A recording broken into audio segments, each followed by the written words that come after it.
Hey, it's Dave Murphy from Around the Lens. I'm here at Focus on the Story 2019. I am with Patrick Brown, a renowned photographer, World Press Photo winner, who has been doing a lot of great work covering Rohingya. And he has a book that's out right now that's being published by Photo Evidence. Actually got a copy of the book, which I'll be giving away to a lucky listener, lucky watcher of Around the Lens. Awesome book. I really want to dig into it and give it a good time. But you had a great presentation today about, of course, the dramatic work you did covering the violence and what's going on in Rohingya. So before we get into that, I want to talk to you a little bit about yourself, kind of give the audience a little bit of background about who you are and your career, and then kind of finish up with a little bit of talking about what you're currently working on. All right, so can you just give people a little background about you? Well, I'm an Australian, been based in Thailand for 20 years and been working in Southeast Asia for that length of time. Started off as a dance photographer and progressed and got more and more interested in the storytelling, more and more interested in not just the aesthetics within the image building, but more an arc that you could build with a storytelling, visually storytelling. So that interest right from there started to develop that, went into street photography.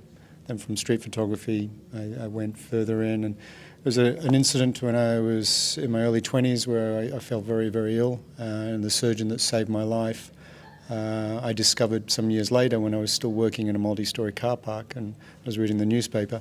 I was putting myself through art school at that time. He was the only surgeon for 2.5 million people. Wow. And in Africa, in a place called Malawi. And I sold my car, my surfboard and wetsuit and bought 28 rolls of black and white and 28 rolls of colour.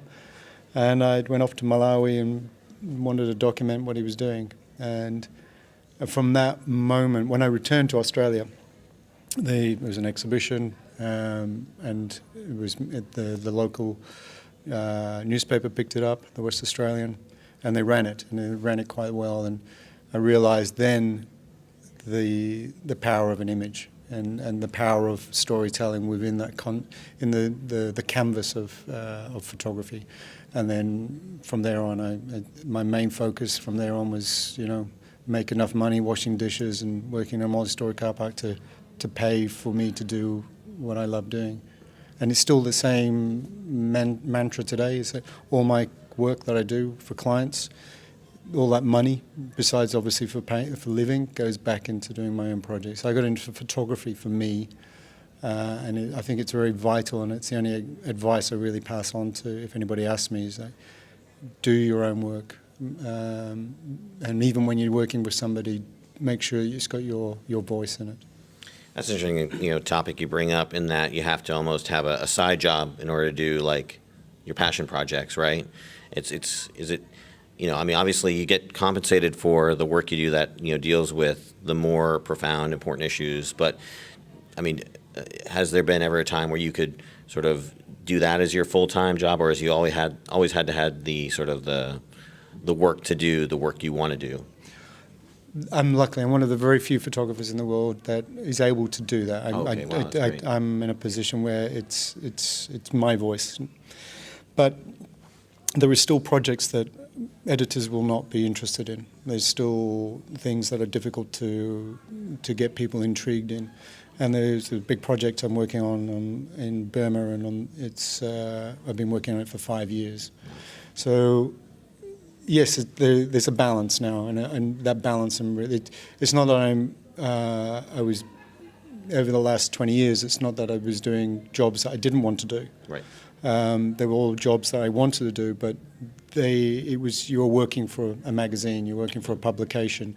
Even though you're putting your own signature to that, it's that arc, and it's like an author being a writer.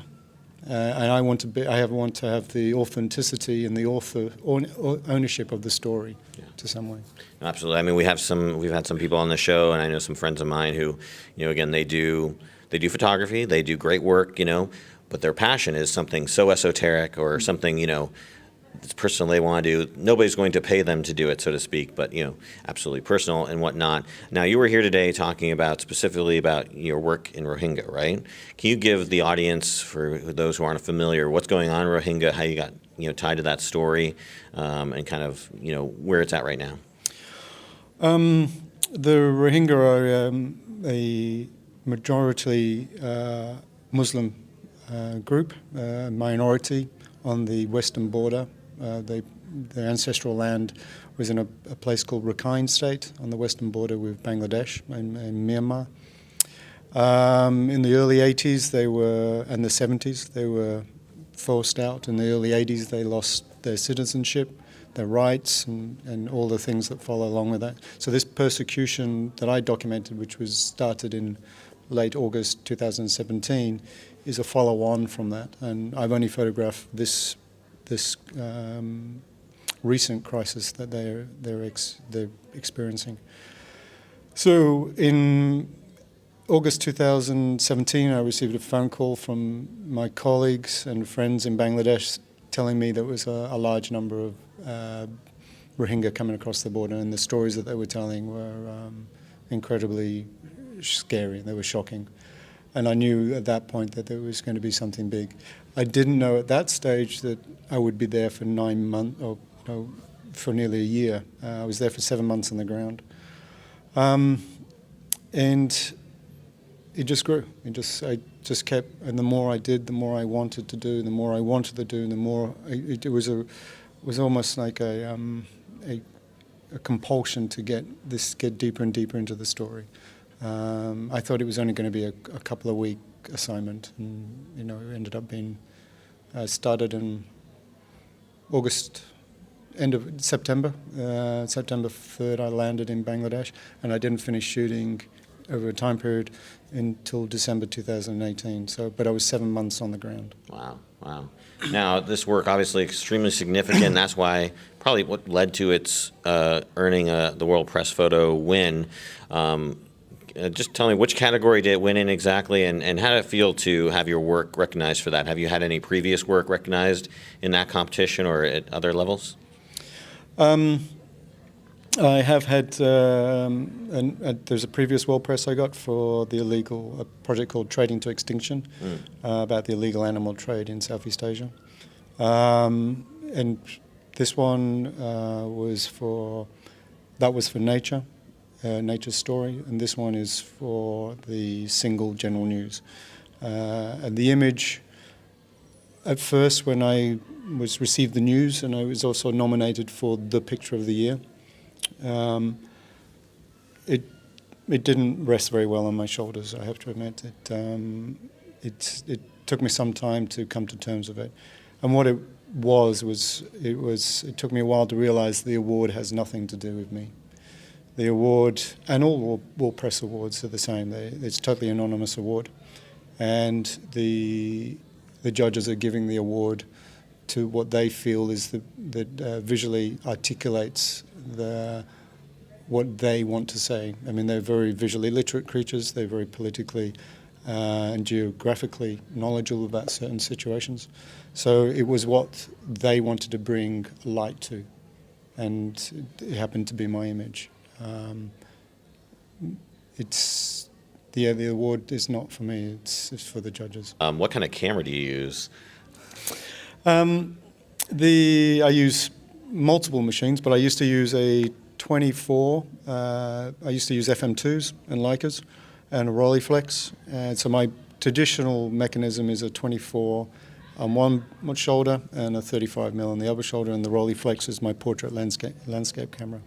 That's obviously changed with technology, but when I shoot black and white, I still shoot black and white. I can't, for some reason, I cannot make the transition in digital world to black and white. I just can't do it. I've tried. You have to shoot true black and white on film, not digital black and white. I can't do it. My brain just doesn't. I can't work it. It doesn't work. I do the darkroom. I do my own processing and printing. So I think all that mechanism in place. But today I use. I got two Canons, the 5Ds. One on the left shoulder, one on the right shoulder. One's the right's always got the 35. The left's always got the 24. And in my medium format camera is the Fuji GFX 50, which is my portrait landscape camera. Okay. What's the one thing you would want to tell somebody who, maybe sees your presentation, learns about your work and says to themselves, I want to pursue that path. I want to follow in his footsteps and cover, similar sort of things like that. What would you tell that person who's interested in, again, trying to do what you do? prepared to go hungry, prepared to have long periods of, of lack of work and, being hungry in that sense. But it's not so much. It's more of a calling than a job. I say it's not a want for me. It's a need. It's what makes. It's very important to my self-being.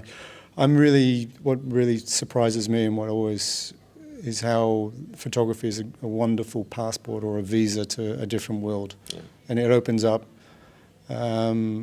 Just recently, I was doing an assignment that was about cosmetic surgery in Thailand, and then the next day I was doing a portrait about one of the richest men in the world. So, very diverse situations, and they'll allow you in, and that's what I love about photography. But any advice is to anybody starting out, make sure you're always photographing for yourself. Make sure you keep your own voice and your own narrative, and keep chipping away at what you want to say and what you want to show the world. Awesome, great. Photo Evidence has your book. They can go to, I think, photoevidence.com. Correct. FOTO, by the way, not PHOTO. And you can definitely pick up your book. And again, what's the title of your book? No Place on Earth. No Place on Earth. It's again, beautiful book. Ton of great pictures in there. I like how you used the drawing on the back of the book. Again, you said you photographed some of the drawings of the children. So obviously, definitely deeply impactful stuff. Is there anything else you'd like to add before we sign off? Well, this project is, it never intended it to be a book. It was always an assignment, and it grew into what the Photo Evidence Book Award is. But I'm always humbled by how the people I photographed in this project were welcome me into their homes, welcome me into their house, and this it wouldn't been possible without their sense of wanting to tell their story and their. So the book is theirs, not mine. Absolutely. And you're going back to the area, to Rohingya, to hand out some books. So that's pretty awesome. Yeah, I'm going back in July. Awesome. Great. Well, thank you so much, Patrick Brown, for your time and attention and being on Around the Lens. Truly appreciate it, and I hope we can have you on the actual show and discuss some other visual journalism topics. So thank you again for your time. Great. Thanks, sir. Have a great rest of the conference. All right.